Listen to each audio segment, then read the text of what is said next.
Hello，大家好，我係 Henry。咁咧呢條 podcast 咧其實係分開咗兩段嘅，因為咧我而家第二次錄嘅，因為第一次錄咧，我本身想講少少關於大埔雲福苑嘅嘢啦，然之後講少少關於呢單嘢一啲我嘅睇法啦，引申到出嚟嘅嘢，或者係即係大家點解要理財嗰啲嘢。咁但係講太長啦，我會將前面嗰一段咧就會擺喺後邊嘅。咁如果有興趣聽咧，咁譬如你真係好中意聽我講嘢，咁你可以聽到最後。咁啊最尾嗰十幾分鐘咧就會係我講一啲關於雲福苑嗰啲嘢啦，亦都係啲最近我自己一啲嘢啦。咁其實我都想講多次，就係我想呼籲大家去捐錢嘅，呼籲大家可以出嚟做下義工又好，點都好。咁我唔想再重複啦。咁如果你有興趣啊，即係因為我自己都有捐錢啦，我都捐咗人仔醫院，我都有 share 俾大家。咁我都想借呢個機會去講一講。咁但係 anyway，如果你有興趣就可以拉到最後，到時或者你一路聽到最尾十幾分鐘，咁你再聽落去啦。咁因為我唔想將呢條片 up 條排咗變成講太多關於自己一啲好似好抒發情感嘅一啲嘢，OK，咁我哋講翻貨幣基金同埋一個定存投資嗰一類嘅嘢先啦。因為呢條片咧，其實即係呢條 podcast 主要係想呼應翻啱啱上一條片咧，就係佢講話我唔好少用銀行戶口呢樣嘢，即係基本上我有銀行戶口嘅，但係咧佢個活期戶口基本上咧只係擺好少錢喺入邊嚇。咁因為好多朋友即係都成日都話你出一啲正片可能十零分鐘或者可能10分8分鐘咁樣，可能未夠詳盡。咁我會想聽我去用 podcast 嘅形式，我即係接朋友吹水啊嘛，大家會覺得咁佢再去講解多少少關於一啲投資啊理財概念啊或者 product 嘅嘢咁樣。咁亦都係好耐之前，亦都好多朋友問我啦。喂 Henry，如果係一個新手，咁我係好想去學理財或者學投資，咁第一樣應該要接觸嘅 product 應該係乜嘢咧？或者係有啲咩投資好低風險嘅，好啱新手去試一試，感受下到咧金融世界係玩緊啲咩咧？咁我一路都覺得貨幣基金係一個好好嘅選擇嚟嘅嚇。點解咧？因為貨幣基金咧呢樣嘢本身已經係基金呢樣 category 入邊最低風險嘅一樣嘢嚟㗎啦，OK？咁你買入去貨幣基金呢樣嘢咧，其實你都係要了解佢到底買呢隻基金入邊佢嘅持倉係啲乜嘢啊？到底基金呢樣嘢係咩組成嘅咧？原來佢係你俾錢落去參與落一個集體投資入邊，然之後佢幫你去買好多唔同嘅一啲產品翻嚟，入邊會有即係主要4樣嘢啦，銀行嘅定期存款啦、存款證啦。然之後一啲政府債啦、商業票據啦，咁全部都係啲好低風險啦。然之後信用評級好高嘅一啲可能政府啦、銀行啦或者公司去發出嚟嘅嚇。咁你會從中會了解到原來我去買基金或者買呢一類集體投資嘅產品嘅時候咧，要去留意啲乜嘢要睇啲乜嘢咁你都會去要知道佢嘅收益喺邊度嚟嘅。原來呢一啲產品咧係固定收益產品嚟嘅固定收益同股票原來又唔同嘅喎。我固定收益原來就係好似一張欠單咁樣，話俾你知，某某公司，譬如好似你買咗嗰隻基金入邊，會有匯豐嘅，可能就話俾你知係匯豐嘅一個銀行定期存款啦。咁我話你幾多錢？可能佢成個基金個總值100億嘅，佢可能有5000萬就擺咗喺匯豐入邊嘅咁就話俾你知，可能2個月內到期嘅，咁個收益就係源自於呢一個存款嘅利息翻到嚟咁亦都可能係一啲公司嘅商業票據啦，可能係一啲投資級別嘅公司啦，可能間公司係可能係一間A 級嘅，可能係 BBB 級嘅。然之後你可能就係一張商業票據就話俾你知，原來你經過呢一個集體投資計劃咧，其實就係參與咗落去借錢俾呢間公司一張3個月後到期嘅商業票據咁個收益源自邊度咧？收益就源自於你借錢俾呢間公司，原來你要承受咗佢可能會違約嘅風險嘅咁你冒住呢一個佢違約嘅風險借錢俾佢。咁佢 in return 俾個回報你咧，就係俾翻利息你啦咁應承咗你連本帶利3個月還翻錢俾你。咁從中你已經可以好低風險咁樣去學習到原來最基本嘅金融世界玩一個固定收益類嘅產品，原來有咁嘅嘢嘅。我覺得最緊要就係你呢樣嘢貨幣基金嘅蝕錢嘅機會性咧係好低好低嘅。係咪冇咧？唔係，係有嘅咁我陣間會再講啦。即係成日都有提金融海嘯嘅時候，有一啲貨幣基金咧係有出現過虧損嘅。咁但係之後基本上咧，大部分嘅時間咧都係冇虧損嘅。咁當然我之前有條片有講過，就話香港有啲貨幣基金咧，佢嗰個資產淨值咧係有下降嘅情況嘅咁但係我覺得佢嗰種唔算係蝕錢嘅應該咁我陣間會再解釋啦咁你最緊要從中就係你知道原來個原理係點樣運作嘅？因為其實金融世界好多嘢大同小異嘅，特別係你去玩一啲集體投資計劃，譬如咩咧？好似啱啱講貨幣基金啦。咁然之後可能你會再上嘅，可能譬如我講就係話可能好似我咁樣買一啲債券基金啦。咁可能你唔止債券基金嘅，咁可能你其實 MPF 啊，或者你出去買保險咧，其實好多時都會有一啲咩咧，股票基金啦、混合型基金啦，咁好多呢啲嘢，債券基金其中一種啦。咁然之後貨幣基金有啲啦，咁然之後其實基金呢個玩法再推出咧就會變成一啲上市型嘅 ETF 嘅，譬如你買咩 VOO 啊，嗰啲 SPLG 啊、SPY 啊、QQQ 啊咁樣，或者可能再多啲嘅TQQQ 呢啲又係槓桿成分裏邊嘅346呢啲，咁但係你就可以因為貨幣基金本身呢一樣嘢係同一個 category 嘅嚟噶嘛，但係佢呢個 category 入邊最低風險嘅一樣嘢啊嘛，咁你去經過貨幣基金呢樣嘢咧，其實你就可以從中了解到原來基金呢一個 category 嘅嘢咧，佢入邊嘅運作原理係點樣？咁你都可以開始了解到咧，金融世界入邊嘅一啲風險係從何而嚟。我成日都講就係話，大家即係唔好淨係望投資回報，即係投資回報當然好緊要啦，係咪先？即係你入場投資，邊個唔想賺錢啫？我都想賺錢啦，係咪先？咁但係你賺錢嘅前提就係你要知道風險喺邊度先。即係呢個世界唔會無緣無故咁樣跌啲錢俾你噶嘛。你賺到錢背後就係你相應承受嗰啲風險噶嘛。咁風險邊度嚟先？咁你要聽得我女朋友就知道，我成日都強調風險呢樣嘢嘅即係我就唔似好多人就喺度話買咩好啊，買咩好啊，睇佢幾時升到點樣，我從來唔講呢啲嘢。我就要話俾你知風險同埋回報咧並存嘅，你一定要了解風險邊度嚟，你先好望佢收益就唔好淨係望住哇買咗呢個好正，我譬如好似買債基咁樣，大家成日覺得買債基低風險啦，係咪先穩定派6厘息？咁但係我話埋俾你知風險係啲乜嘢咧？原來受利率影響嘅。可能啲公司會有違約情況嘅，好似 SIVE 嗰個收息寶咁樣，成日都好多人話點解買恆常組合唔買進出組合啊咁樣？咁我都專登有條 podcast 就係即係分析話俾大家知，就係進出組合入邊嗰啲產品其實係風險高好多嘅。可能你根本就唔知佢個運作機制係乜嘢，你都唔知個風險喺邊度。咁你唔知嘅就唔好亂咁掂。咁但係我哋翻返貨幣基金就係佢入邊嘅嘢咧，其實好簡單、好易明嘅、好清晰嘅。即係就算係一個投資嘅新手，你都好容易理解到入邊係啲乜嘢。好似我上條片舉出嚟嗰個例子，匯豐嗰隻貨幣基金咁樣啦，入邊就得4樣嘢嘅啫嘛。銀行定期存款、銀行嘅存款證、短期嘅政府債券，同埋投資級別公司嘅需要票據啊嘛。咁其實你唔好理收益先，純粹望風險先。風險咧好容易理解嘅啫，呢4樣嘢。銀行會唔會執笠？銀行會唔會破產？銀行會唔會唔還翻啲錢俾你？然之後政府債券嘅話，個政府會唔會違約？政府違約機會性真係好細嘅。點解？因為政府係不停印錢啊嘛。特別係即係譬如佢揸住譬如係美元嘅債券美元嘅貨幣基金啦，入邊基本上咧大部分都係美元債啦，或者係啲投資即係嗰個信用評級好高嘅一啲政府債，即係你唔會見到啲咩非洲國家或者嗰啲南美國家或者係啲古靈精怪咁唔會見到有，基本上全部都係信用評級好高嘅國家嘅一啲主權債券啦咁你就要諗好簡單就係銀行會唔會破產？銀行會唔會執笠？政府會唔會違約？政府會唔會破產？然之後需要票據嘅話，需要票據佢嗰個風險咧，相對喺銀行定期存款或者係主權政府嘅債券咧，一定係高啲嘅咁但係入邊你就要諗呢一啲投資嘅公司會唔會執笠啦？咁當然啦，可能會違約，可能會執笠嘅。譬如新世界佢都有違約啦，係咪先？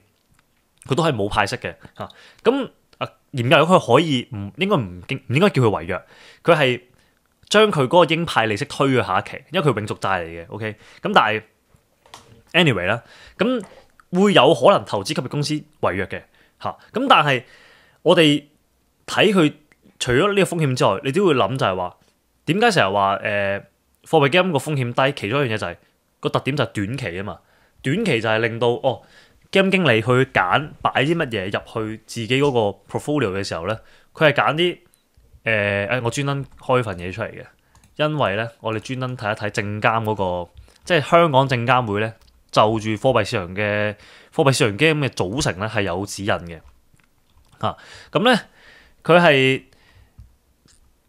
成個 portfolio 嘅加權平均屆滿期咧係唔可以超過60日嘅咁大家成日睇我啲片，我都有同大家分析過啦。其實好多時嗰個到期日加權到期日係講緊可能我記得通常係個半月左右嘅，個半月內嘅，可能40幾日、30幾日咁樣啦。有啲極端啲嘅，如果冇記錯啦，數字唔 update 嘅，係我以前做片記低嘅數字啦。易方達嘅貨幣基金咧，佢嘅到期係10幾日嘅啫，平均到期日。咁喂，你講緊平均10幾日，佢就將成個持倉入面嘅換過晒批新嘅，每10幾換一次。咁你今日12月1號我錄片嘅時候啦，12月1號你去買即係個貨幣嗰個基金經理，佢去買一啲嘢翻嚟，買銀行嘅定期存款啦，買存款證啦，買政府債券翻嚟，望住10零日之後就到期，拎翻晒本金連埋利息喎。我哋10幾日內你可以一間公司或者銀行財務狀況好去到破產，喂，真係極之困難。即係呢個出現嘅可能性好細，唔係冇好細，但係你就要明白到底風險喺邊度嚇，將兩樣嘢結合埋一齊。佢哋呢個持倉入邊本身呢4樣嘢組成啊嘛，定存、存款證、政府債、需票據，本身佢哋嘅違約風險會喺呢一度啦，再加埋要喺10幾日內違約呢個風，即係再加埋個時間性啊，10幾日內要違約，或者係譬如遠少少嘅，大部分貨幣金可能30日、30日、40日咁樣啦，個幾月由財務狀況好好去到破產，基金經理係要事先完全唔知嘅，咁呢個係一個風險嚟嘅。咁但係呢個風險發生可能性真係極之低嘅。你問我嘅話，同埋貨幣基金呢樣嘢本身咧，佢入邊即係大部分嘅人啦，市場共識就係貨幣市場嘅工具都係啲好低風險嘅嘢嚟嘅，係咁所以就對我嚟講啊，或者係我會覺得新手去接觸投資第一樣嘢比較好嘅就係貨幣金啦嚇。咁同埋你除咗睇佢個持倉之外咧，咁其實佢優點好明顯噶嘛，就係個流動性好高啊嘛。因為你係基本上嗱，我見大部分嘅你經券商去買咧，其實係講緊要1至2日咧就可以贖回到，然之後咧就入翻錢入去你戶口，你可以拎錢走噶啦。咁但係咧，我真係好想 share 呢一個，即係我唔知係比較極端嘅例子定係咩嘢啦。因為我其實成日都講就係話，我自己用開老虎證券噶嘛，因為老虎佢買貨幣基金嗰個收益率咧係高過其他嘅券商好多。因為即係我成日都列好多數字俾大家睇，就係你同一隻貨幣基金喺唔同嘅券商買咧，老虎證券係會買嗰個收益率係會高過其他證券商噶嘛。咁點解？因為其實你睇翻嗰啲貨幣基金咧，你上翻佢啲官網睇咧，其實貨幣基金係有分好多類別嘅，有分好多可能嗰啲咩 A 類、C 類啊，又唔知咩有咩 P 類咁樣嗰啲嘢啦，總之分好多個類別嘅。其實唔同嘅類別咧，佢收嗰個管理費係唔同嘅，因為佢面向唔同嘅投資者嘅。咁你會發覺通常咧，老虎證券揀同一隻貨幣基金咧，佢個類別同其他嘅券商係有啲唔同嘅。通常佢係揀嗰隻管理費低啲嘅類別嘅。咁其實呢啲冇得呃嘅，你自己上去睇一睇就知噶啦。咁好耐之前，我2年前定咩，我已經問過佢哋啦。佢哋話：讓利咯，即係讓出個讓啊，利係利息個利，讓利啊，即係佢哋公司讓利俾翻啲投資者。咁呢樣嘢冇得呃嘅，冇得吹水啊嘛。因為佢真係2年以嚟啦，我做呢行2年啦，即係佢都係 keep 住係揀一啲管理費比較低嘅一啲貨幣基金嘅。咁對於投資者嚟講當然好事啦，因為好多人，譬如你用一啲大嘅券商，你嗰啲錢本身喺入邊，你個倉喺入邊，你其實唔會好因為即係你好多時你唔會好理貨幣基金呢樣嘢個收益啊，你佢有啲息收係咪算咯？但係作為一個精明嘅投資者，咁你而家要理啦呢啲嘢係咪先？可能喂講緊爭咗都可能0.5% 咁樣年化收益，喂咁爭好遠噶咯，兄弟。咁講翻呢樣嘢先，因為我自己就本身有擺咗30萬港紙左右咧喺老虎證券嘅入邊嘅貨幣基金啦。咁因為我就想拎錢走，咁我想出金去翻我銀行戶口啦。咁我而家撳翻交易記錄先，咁我會擺埋上去個 screen 度俾大家睇下啦。咁我咧係尋晚11點幾咧，咁我就贖回翻啦 ，total 咧29萬幾咁樣嘅。咁因為好正常嘅，通常咧你去贖回貨幣基金咧，都係要1日時間，一個工作時間噶嘛。咁我本身 expect 係聽日先至收翻啲錢嘅，咁好正常啦。因為通常就係交易日之後嘅1日啊嘛。咁我尋晚11點幾咧就去申請贖回。咁我到今日晏晝咧，唔知幾多點啊？多睇翻先 ，sorry 啊。到晏晝啊，好似係唔知4-5點咁上下啦，已經收咗第一筆，我好記得。因為咧，我分開咗2隻貨幣基金嘅，第一隻博時啦，第二隻咧就華泰。咁2隻都係我成日都有 share，即係特別博時咧，博時買咗好耐嘅。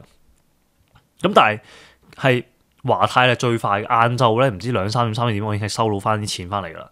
然之後咧，到晏多少少咧，係連博時嗰隻咧都已經收翻錢。咁我上一條片我 share 過，我係經另外一間券商咧都有買貨機噶嘛，但係佢贖回咧係要耐啲嘅時間嘅。咁我冇諗過今日已經可以即刻入到錢嘅，即係我尋晚撳，今日晏整入到錢俾我啦。然之後咧咁我就total 就29萬啦。咁我即刻就出金啦喺老虎證券嗰度。咁係我完全冇 expect 過嘅。我係一撳出金296000，一撳完下一秒即刻已經銀行收到錢咯，係真係秒速咯。我會將我彈 notification 即係彈通知出嚟嗰度擺埋上個 screen 度俾大家睇下。即係我係冇諗過，因為其他券商係冇，我從來冇試過呢個速度嘅。嗱，我唔係收錢幫老虎證券賣廣告，我對燈火發誓，我真係唔係幫佢賣廣告，因為我本身係佢嘅即係經常性用家啦嚇。咁我係好 surprise 嘅呢樣嘢，我冇諗佢咁快可以嚇。咁所以靈活性高呢樣嘢，亦都係即係貨幣基金嘅優點啦，靈活性高啦。咁你都要配合翻一間好嘅券商咯。即係點解一直以嚟，其實你嗱，如果你有留意咧，其實我係基本上冇幫過老虎證券咧賣廣告，因為佢哋係冇錢俾我賣廣告根本就嗱。當然我同佢哋有合作嘅嚇，大家有生意來往嘅，但係佢哋冇俾錢我落過廣告嘅，冇 fix fee 俾我落廣告嘅係。但係我一直都係 keep 住用佢哋嘅證券 app 嘅。點解？因為真係好用，而且係方便易用嘅，同埋真係好快。你貨幣基金靈活性高，但係你其他券商都要等一日時間，即係等多一日。但係老虎證券係可以我尋晚申請贖回，佢今日幫我贖回完之後，啲錢入埋我戶口，然之後我出金係一秒即刻出到。所以點解你要揀一間好嘅券商咧？我好多時我都話我自己用老虎啦，我唔知你用咩啦，我唔敢俾投資意見啦。咁 anyway 就係咁，所以貨幣基金呢樣嘢咧，好適合新手去接觸啦。二嚟都係去幫大家做現金管理一樣好嘅嘢嚟。即係點解話唔用銀行嘅活期存款啊？我自己啊，戴多個頭盔先，因為最近證監拉好多人，搞好多嘢啊。咁我怕戴翻個頭盔先。咁貨幣基金呢樣嘢點解會我係取代咗活期存款咧？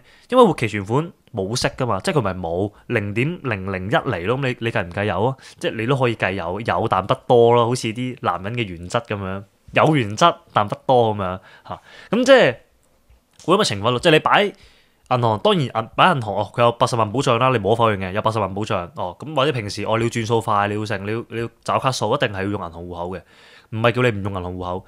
只不過你要諗下就係好似我條片咁樣講就話，你總有啲嘢咧係有啲錢啊，你擺一個位咧，你要隨時喐到嘅。好似我條片咁樣講就話6個月嘅應急資金，你要隨時喐到噶嘛，你隨時要應付啲突發情況噶嘛。或者可能你唔知喎，可能每一個月突然間，譬如你平時每一個月咧大約用錢用2-3萬嘅，咁你除咗擺2-3萬喺隻銀行戶口度，你要留翻少 buffer 俾自己啊嘛。可能你擺多1-2萬落去噶嘛。咁除此之外，咁嗰啲錢你可能隨時突然間要用嘅，咁你冇理由擺埋喺個活期戶口度咁啊，0.001厘啊，大佬。即係你話你每個月2-3萬加多2萬，譬如你2-3萬攞去供樓，可能養妻活兒咁樣2-3萬3-4萬咁樣。咁你擺嗰度冇辦法啦，因為你 keep 住有流動啊嘛，你啲錢，咁你一定有個錢擺，類似通脹冇辦法嘅，啲硬食嗰啲係咪先？咁但係你話你有個錢6個月係應急資金，或者係你想係可以短期內好快喐到嘅，好似我咁樣，我擺幾廿萬喺入邊嘅，咁我冇理由幾十萬擺個銀行度咁樣0.001厘㗎嘛，大佬係咪先？蝕通脹蝕死你啦，係咪先？係佢好靈活啦，有保障，但係0.001厘喎，即係當你面對住通脹呢樣嘢，香港平均2% 咗啦，10年嚟，即係你平均每一年蝕2%走喎，喂2%你10皮嘢擺到，每年就2000蚊噶咯喎，即係夠你飛一轉泰國來回噶咯喎。咁如果你多少少當你50萬咁樣，喂成皮嘢噶咯喎，我叫你每年揾一皮嘢出嚟俾我，你都唔肯啦，係咪啊？你同我死過啦。咁點解你會願意將呢一皮嘢蝕俾個通脹咧？咁即係呢樣嘢你要諗下。我成日都講就係話，唔選擇都係一個選擇嚟嘅。當你選擇咗擺喺銀行嗰度。俾個原因自己點解咧？你係咪貪嗰80萬存款保障啊？定係咩？即係你要諗下咯即係當然貨幣基金係投資係基金嚟嘅或者其他嘢定期存款投資呢啲基金嚟嘅。佢唔係基金，定期存款投資唔係基金嚟嘅，佢係一個投資服務嚟嘅，委託投資服務嚟嘅。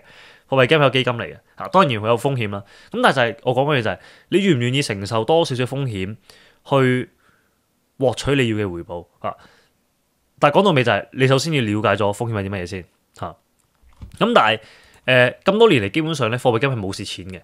咁啱啱講過兩樣嘢啦，第一就係金融海嘯嘅時候嘅一件事啦，就係因為我之前都有講過就係美國嗰邊嘅貨幣基金咧，同香港貨幣基金係唔同嘅。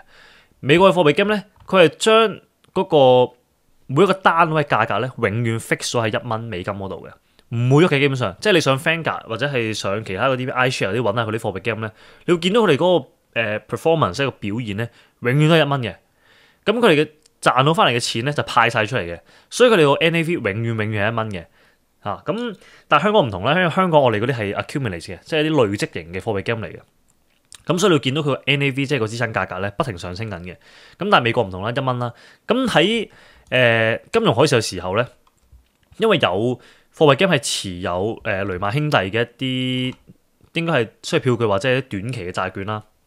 咁最後咧係 default 咗嘅，即係違約咗嘅。咁係嗰筆錢咧係直情係冇噶啦，收唔翻，完全收唔翻噶。咁係令到嗰隻貨幣基金嘅價格咧係由$1跌到落去9毫8仙嘅，如果冇記錯係9毫8仙嘅。咁係呢一啲極端情況之下咧係會有蝕錢嘅情況嘅嚇。咁但係我哋面對翻個風險就係你要諗佢假設真係蝕錢啦，蝕嗰個位啊，即係蝕嗰個錢你可唔可以承受到咯？咁因為本身佢哋都係分散得好開嘅，基本上基金呢樣嘢，咁特別係貨幣基金啦。咁當然我唔敢咁講，因為而家冇手上面拎咗啲基金文件啦，我唔敢講話佢分咗幾多隻點嚇。咁但係首先就翻轉頭就係嗰4樣持倉，匯豐嗰4隻定存、存款證、政府債、需票據，本身違約風險好低啦，再加埋時間性就係好短期嘅，全部都係好似易方達咁樣10零日嘅咁你就會諗。本身違約風險已經好細啦，假設其中之一違約咗，你其實對你本金個損失係好細嘅嚇。咁其實你冒住呢個風險去賺一個貨幣市場嘅收益翻嚟咧，咁你自己諗下值唔值得啦。咁但係咧基本上香港呢啲貨幣基金咧，其實係當然喺數字上佢係有一啲基金咧係有資產淨值有虧損過嘅，但係佢哋個資產淨值虧損咧應該就唔係來自於有出現持倉嘅 default 嘅，即係唔係持倉入邊有一啲，譬如係政府債券或者係需票據有違約嘅問題出現咗，就或者破產唔係嘅，咁就應該真係純粹可能係佢哋嘅持倉有一部分咧，可能就冇拎到 roll， 即係冇去繼續買一啲新嘅一啲東西入嚟。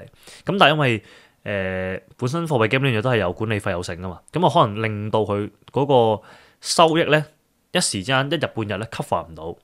即係嗰個管理費嘅開支或者其他開支啦，係高過佢持倉入邊賺到嘅錢翻嚟，所以令到佢資產淨值咧出現咗下降呢樣嘢。咁但係你話問題係咪好大咧？問題唔係好大，但係個問題就係點解市場上面咁多基金冇出現虧損，唯獨是係你嗰幾隻會有呢情況出現咧？佢一兩隻咁，即係嗰條片好多人留言啦，嗰陣時早大半年出啦，好多人就呢啲好小事啫。喂，有就有，冇就冇噶啦，是其是非其非。喂，有就要講噶啦，唔係話咩，即係做人唔可以和稀泥噶嘛，係咪先？乜求其其咩話好少咪即係冇，即係當佢冇咯。喂，少唔係即係冇，兄弟，少即係有啊，係咪啊？喂，點解其他 game 可以做到冇虧損，唯獨係你哋嗰啲有咧？有部分有咧。咁當然呢個都係一個問題啦嚇。即係佢唔係蝕錢，即係佢唔係有虧損，佢唔係有持倉入邊有破產有違約，但係即係你要諗點解其他嗰啲有，點解其他嗰啲冇你有咧嚇？咁呢個都係個問題啦。但係呢就唔關貨幣基金呢樣嘢本身嘅機制或者一個風險問題嚇。咁純粹佢哋我相信就係佢哋管理上有問題嚇。咁但係貨幣基金始終都係一個我認為啦新手嚟講咧好適合去掂嘅一樣嘢嚟嘅嚇，因為佢蝕錢機會好細啦，亦都可以俾你感受到成個金融世界玩緊啲乜嘢嚇，俾你有一個最低風險嘅位去開始了解共同基金呢樣嘢，或者再延伸落去你玩其他債券基金 ETF 你要留意啲乜嘢？睇佢嘅持倉收益邊度嚟嘅，風險點樣嚟嘅？即係由最基本呢啲嘢開始學起先，掂一掂。咁同埋亦都係一個好好嘅地方咧，俾到你一個 incentive 啊！好多人點解會中意投資或者中意理財所謂就係。或者好中意點解香港咁中意收息嘅嘢咧？就係因為見到啲錢流入嚟啊嘛！你見到真金白銀有錢入去你戶口喎，即係有 incentive 呢樣嘢，即係 incentive 中文點樣講啊？即係有啲獎勵，有啲唔知點講添中文。總之係 incentive 俾到你啊，令到你去有嘢去推動到你啊，俾多啲 reward 你啊。你會見到，喂，原來我擺10皮嘢落去，擺皮嘢啦，原來每日有錢入嚟嘅喎，每日不停有錢入嚟嘅喎。咁你會更加大嘅動機，令到你願意擺更加多錢儲落去做理財啊，去諗辦法點樣錢生錢啊，因為你眼見到啊嘛嚇。咁呢樣嘢好好，因為貨幣基金個計法同其他基金好唔同嘅。貨幣基金係真係佢會 default 咗，即係佢預設咗咧，就係佢嘅持倉入邊咧係會全部收得翻佢嘅本金同埋利息翻嚟嘅，所以佢係將佢嗰個收益咧攤分咗，每日加上去嘅，所以基本上你就見到貨幣基金咧每日不停有錢加落去，不停有錢加落去嘅。咁佢同債券基金唔同，譬如你買 SAFE 嘅收息簿咧，你要見到佢嗰個基金嘅資產淨值咧，每日不停浮動嘅。咁對於新手嚟講唔係咁友好呢樣嘢，唔係咁 friendly。咁但係貨幣基金就會有呢樣嘢，就係見到你每日都有錢入緊嘅，每日都有錢入緊嘅嚇。咁就會有個咁嘅情況，有 incentive。二嚟咧低風險啊嘛。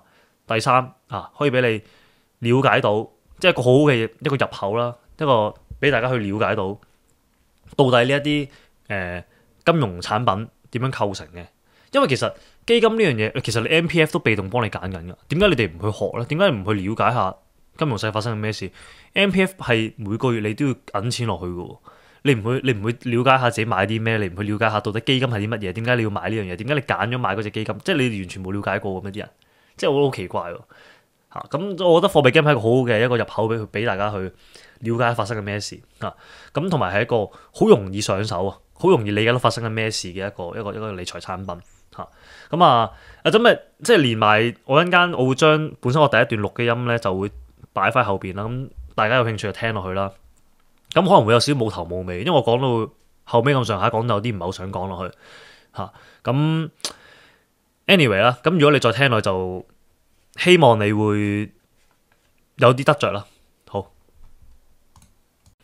，Hello 大家好，我係 Henry。咁呢條片咧應該咧會係你聽到咧再早一個星期我已經錄定㗎啦，即係今日咧就12月1號。咁我 expect 呢條片咧就可能會下個星期出啦。咁因為我呢個星期，因為我聽日咧就要飛去日本啦。咁基本上咧成個10月都唔喺香港，即係之前都有同大家講過啦，即係去滑雪啊，去嗰啲呢啲路咁樣。咁但係我又想即係 keep 咗啲片可以出，唔好令到個 YouTube 斷咗冇嘢 update 咋。咁亦都係即係俾啲 keep 住可以有啲嘢輸出俾大家啦咁。所以就而家聽朝就要飛啦。而家都錄定條片啦。咁喺呢條片開始之前咧，我會想即係去呼籲下大家啦。即係就早幾日就大埔嘅宏福苑咁就發生咗火災啦。我都喺 IG 或者喺自己個WhatsApp community 入邊，好似都有講過，就係即係我都有 post 我係自己有捐錢啦。我都好即係好想借呢個機會再去呼籲下即係嗰位有聽我嘅朋友咧，咁都可以用自己嘅方法去幫手去即係叫做出一分力啦，或者可以略盡綿力咁樣去捐錢又好，或者係出去幫手做義工又好，咩都好啦。即係唔好令到呢個公民社會變到咁冷漠咯咁即係始終我呢個係一個財經 channel 啦，我唔係一個政治 channel 啦，好多嘢就費事講咁多啦。即係希望大家明啦即係我就自己捐咗人際醫院嘅，咁就好簡單嘅。其實而家即係你開個 Alipay 或者開 PayMe 咁樣，或者係隨便開個 app 都可以捐到錢㗎。咁撳入去冇收費嘅。我捐人際話，我見啲人捐東華嗰啲佢亦都係話唔會有任何嘅行政費用去扣嘅。咁就即係有咁嘅呼籲啦。咁如果大家有心嘅就可以去即係捐少少錢又好用你自己方法做啲嘢去即係為呢個社會出翻分力啦即係當然啦，呢件事亦都係即係講少少 off topic 嘅嘢啦，即係亦都係再一次令到我好感觸啦。即係人生無常，因為我自己即係身邊好多親戚啊，或者係有啲朋友嘅朋友，好多都好早就已經走咗。即係我記得早排即係方大同走咧，我就即係出咗條 reel 去講呢樣嘢啦，就話原來人咧唔係老咗先至會去離開呢個世界嘅，係可能突然間唔知發生咩事，20零30歲咁樣都可以突然間走咗嘅，離開呢個世界嘅。可能今日我即係27歲，好多人覺得我風流快活咁樣好似好疏光咁樣。但係可能我聽日、後日或者可能過2年，我都可能突然間走咗，甚至乎早過屋企人走都唔出奇嘅。咁即係叫慶幸啊！有啲朋友喺網絡世界上面認識我呢個人啦。咁希望我走嘅時候都會為呢個世界帶一啲嘢，即係留翻一啲嘢喺度俾大家，叫做貢獻過呢個世界。喺呢個世界上面留翻一啲足跡俾大家咁樣啦。即係其實好多時人咧離死亡係可以好近嘅。咁啊早排咧我就翻咗大陸啦。咁啊哇呢單嘢咧真係開口中有時咧人真係烏鴉口嚟。咁啊即係有一晚啊嘛上咗去大陸咧，咁啊深圳同啲 friend 咁就即係食個飯飲下酒咁樣啦。咁啊飲完酒之後咧，咁就有個 friend 咧就因為佢有揸車嘅，咁啊佢自己冇揸，然之後就叫代駕啦，咁啊車翻我去深圳灣嗰度俾我過關啦。咁然之後咧，咁啊因為咁啊揾個代駕喺度揸，咁啊個代駕唔知做乜嘢咧，佢喺個停車場度兜嚟兜去都揾唔到路出停車場啦。跟住出到去明明有開地圖嘅，跟住又係乜不停行錯路咁樣啦。咁跟住去到深圳灣口岸咧，咁去到有一個路口咧，其實 post 要轉左咧就入去口岸嘅。咁但係佢唔知點解就即係喺直行嗰個位度就過咗個 miss 咗個路口。咁但係因為嗰個位其實係燈位嚟嘅，咁啊直行咧就轉咗綠燈啦。咁佢又轉左正確條路咧就紅燈㗎。咁就咁我個 friend 就你停喺呢個位啦，咁你打住死火燈先。咁啊陣間轉左嗰眼燈咧轉咗綠燈咧，你就轉過去啦咁樣。咁啊之後我哋停喺嗰條線嗰位就即係佢綠燈啦。咁啊後面突然間有架車咧就喺後邊就一勁快咁撞埋嚟。跟住咁啱咧，我係冇攬安全帶嘅，但係我唔即係好彩啦，咁啱咧捉住咗嗰個扶手個手柄，即係 Tesla 咁嘅右手邊有個扶手咁捉住咗，咁啱喺度。咁啊，所以個人咧就好好彩，冇飛出去嚇。咁其實嗰一下咧，距離死亡都非常之近，即係好多時咧，你真係唔知突然間阿嚴生、阿閻羅王突然間三缺一揾人落去打牌，你唔知揾中邊個啊？咁啊，即係所以我都成日就。即係以前啲 podcast 會講得比較多啦，即係都 encourage 大家唔係淨係即係點解要理財先，或者點解要去諗投資，或者點樣就係幫到你可以過一啲舒服啲人生啊，幫自己拎翻選擇權啊嘛。但係其實即係更加早之前我就成日都 encourage 大家就係即係如果有機會就要去多啲去把握去即係去探索世界又好，做一啲有意義你自己想做嘅嘢又好咁樣，即係唔好淨係庸庸碌碌咁樣就冇啊，社會生出嚟叫我哋讀書啊，考試讀大學。出嚟揾份 decent 啲嘅工，揾份高收入啲好啲嘅工，然之後結婚生仔買樓咁樣，冇啊唔知啊，跟住再到下一代咪又生個仔出嚟，又叫佢行翻我呢條路咯。即係我覺得特別係到我哋呢一代就更加需要思考下你想為啲乜嘢咯嚇？你人生即係你可以話長好長，話短又好短咁樣人生係咪先？即係呢一個唔好彩。可能好似我咁啦，差唔多30歲一奔三，開始好多 friend 都喺度諗，男人應該30而立喎，好似好多人都未有自己方向啊，或者點樣？咁即係呢樣嘢都值得去思考下，到底你想要啲乜嘢？你想要啲乜嘢？甚至乎就係好多時，我而家都會面對好多一個問題，就係即係我叫比較好彩啦嚇，即係喺即係財務上面會比較即係有啲 achievement 咁樣啦。咁我都會去諗到咧，我人生我想要啲乜嘢咧嚇？我做咁多嘢。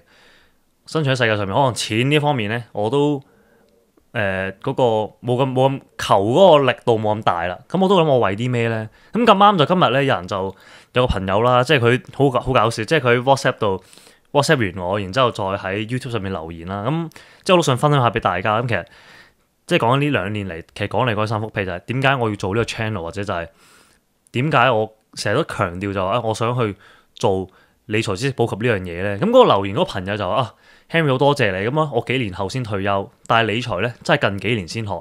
以前咧就係俾啲股票帶我食晒，淨係識投資之後股票，同埋咧嗰啲銀行股啊經理咁而家掌握翻自己理財，真係好多謝你。但係咧都唔係乜鬼都跟你買嘅，我只係會揀啲啱我嘅嘢。最緊要上堂，大家一定要上堂先理財。咁我都好開心就係原來我入咗呢個行業我2年啦，即係我覺得我自己行緊一條路咧，係同香港絕大部分嘅。你可以叫 KOL 又好，難聽啲講，你啲人話叫財演又好啦，嗰條路係好唔同嘅，我認為係即係我從來都冇 up 話啲咩 number 你幾多錢買啦？我睇佢幾耐之後升到咩 number 嘅幾多錢啊？或者我有 Patreon 啊，大家入嚟 join 啊，即係大家聽到我哋都知我係完全冇收錢嘅一路以嚟都係靠我去發電嘅。咁當然啦，我都好耐之前已經講過，當然啦，入得呢一行唔多唔少都有地方賺到錢嘅可能有啲 marketing 嘅 promotion 幫啲。FI 做啊咁樣，即係幫啲金融機構做啊，或者係有啲幫手做啲推廣啊，好多嘢咁，即係唔多唔少都有啲賺。譬如 YouTube 咁都有廣告費賺啦。咁但係你話最賺錢嗰啲嘢，我全部都冇做嘅即係開 Patreon 呢 Patreon 都錢少嘅呢啲。有啲人可能收啲我都唔知講唔講得你。總之好多龍溜嘢玩啦即係佢收啲錢去做一啲道德上唔係咁好嘅嘢啦，好多人會嚇。但係我係完全冇做呢啲嘢，甚至乎好多時好多嗰啲金融機構揾落廣告咧，我推晒，大部分都即係大家見到我。即係嗱，我好記得就係 JPEX 嗰單嘢咧，即係早幾年嗰個虛擬貨幣交易所啦，爆波啊嘛 JPEX 我相信即係我知道好多我啲人，我啲 followers 本身以前都係有玩幣啦，然之後 JPEX 嗰一鑊咧就令到大家輸好多錢啦。咁然之後大家就算啦，都係揾翻啲低風險啲嘅嘢啊，去投資啊，做翻啲真係踏踏實實、長長遠遠咁樣去投資算啦，就唔好喺度諗嗰啲投機啊或者點樣嗰啲嘢。咁 JPEX 嗰單其實即係。好多人都有推啦，好多 KOL 都有推啦。咁即係當時我未入行啦。咁但係就算 even 我入咗行，我都唔會推咯呢樣嘢。係咁我即係我做得我接得翻嚟做嘅嘢，或者我自己講得出口嘅嘢，我全部都自己有買，我自己有試過，或者我明佢玩緊啲咩，我先至會去講咯。甚至乎未必係話我真係用過，然之後話俾大家知。好多時係可能我想俾多一樣嘢大家知道，原來呢世界有呢樣嘅 product 存在嘅。佢風險係啲乜嘢咁樣？即係我會清楚知道佢嘅風險係啲乜嘢，對佢有信心或者佢有監管嘅，我先至會去做。咁所以我喺呢行入邊，你話係咪純粹為揾錢咧？絕對唔係嘅嚇。即係好多人都話唔信我係一個咁有理想嘅人啦。咁但係即係 turn out 就係我做嘅嘢係做緊一啲我認為對呢個社會更加好嘅嘢咯。我係真係 contribute 緊一啲去幫緊。即係我成日都講就係想。每一日令到世界變得更加美好啊！咁即係你俾一個 motivation 自己去做呢樣嘢係，嗰樣嘢你做出嚟係過到自己良心嘅你係會好開心自己做到嗰樣嘢。即係我見到原來我做個 channel 出嚟，我有咁多人睇，咁多人可能我啲 friend 又我啲同事都有聽喎，佢連你 podcast 都有聽。我話咩？我話你成為咧拼多多嗌交師啊嘛你同人嘈交喺 app 上邊，跟住又話咩？你連屋企樓上好嘈，所以你搬走都知㗎。跟住有個 friend 又話剪頭髮，同我姨姨傾偈。佢話：我聽 Henry 喎，佢即係 share 自己買 view 嗰啲啊嘛，我都有買。即係原來你喺網上面揸支咪咁樣鳩下咧，原來係真係會影響到好多人嘅。咁當然啦，我認為呢樣嘢係即係起碼當下，即係我起碼冇愧對自己良心嘅。可能我講嘢係有問題嘅，我唔知啊。即係起碼我真心相信嘅嗰套嘢，即係譬如我講得出嚟嘅係我真心相信嘅，我冇呃大家嘅。但係可能呢套嘢係錯噶嘛，係咪先？即係好似科學咁樣，科學點解係科學？就可以證偽啊嘛。咁可能有一日你哋會發覺我講嘅嘢係錯，我都發現我講嘅嘢係錯。咁我係唔怕承認我講嘅嘢錯啊嘛。之前我都有出過啲片就係話，原來咧有啲嘢我真係講錯咗嘅。咁我都會願意去承認呢樣嘢噶嘛。咁我都希望大家可以揾多啲嘢咧，係你生存喺呢世界上邊咧，你發覺原來你做呢樣嘢好開心嘅，呢樣嘢係令到你有一個即係唔知大家有冇聽過需求咩需求理論嗰啲啦，即係講人嗰個金字塔咧，嗰個叫咩咧？馬斯洛需求層次係咪？唔知嗰個即係個分好多層噶嘛？馬斯洛需求層次理論啊，即係最高咧就係呢個，等下先。叫做自我實現啊嘛，你就要做。咁我將嗰張圖擺喺個 screen 上面，大家可以睇下。即係最基本就係生理需求啦，再上就係一個安全嘅需求啦，即係你有個穩定嘅地方俾你住啊，生活穩定。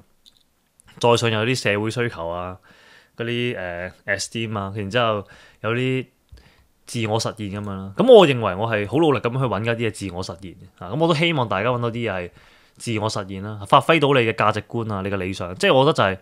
做啲嘢係令到社會更加美好啦，可以大家一齊嚇。咁即係前面講垃圾講太多，唔好意思，又喺度俾我講啲嘢出嚟，自我感動啊。咁但係即係我成日都好希望就係可以影響到其他人嚇，即係希望將一啲即係我成日覺得呢個世界真係太撚冚家鏟，真係即係呢個世界太仆街啊！即係太多唔好嘅嘢，即係唔好講得遠正。我即係聽到我內朋友知我搬屋啦，即係我啲鄰居都係哇，真係唉，算啦，我都唔想講啊，真係。即係佢未去到令到我好困擾嘅，未令到我生理不適嘅，但係都即係我記得早幾條片有個即係嗰條片個 podcast 有個朋友留言，佢就話8萬買居，1000萬就買鄰，即係8萬你買一間屋翻嚟，1000萬咧就去買個鄰居翻嚟。咁我咧當時唔係好明，而家我就明啦。咁即係呢個世界太差，好多嘢都。好唔好啊？呢個世界好多嘢都或者好似今次雲福苑呢單嘢咁樣，即係又唔想講太多啦即係咯，大家明啦。咁啊，希望大家都可以一齊做啲嘢，令到世界變得更加美好啦嚇。做啲嘢出嚟係你自己做完之後，你自己都好開心，好有成功感嘅做咗出嚟呢樣嘢。你覺得哦，影響到其他人，或者做嗰樣嘢好好嘅。咁希望大家可以揾一啲嘢去做下啦。咁之前我 share 過，做下義工啊，你去做一啲，總之就係揾一啲對我一時之間我講唔到咁多，即係你每一個人嘅性格，你嘅能力做到嘅嘢唔同噶嘛。咁希望你可以揾到一啲對你嚟講力之範圍之內對個世界更加好嘅嘢啦，可以嚇。咁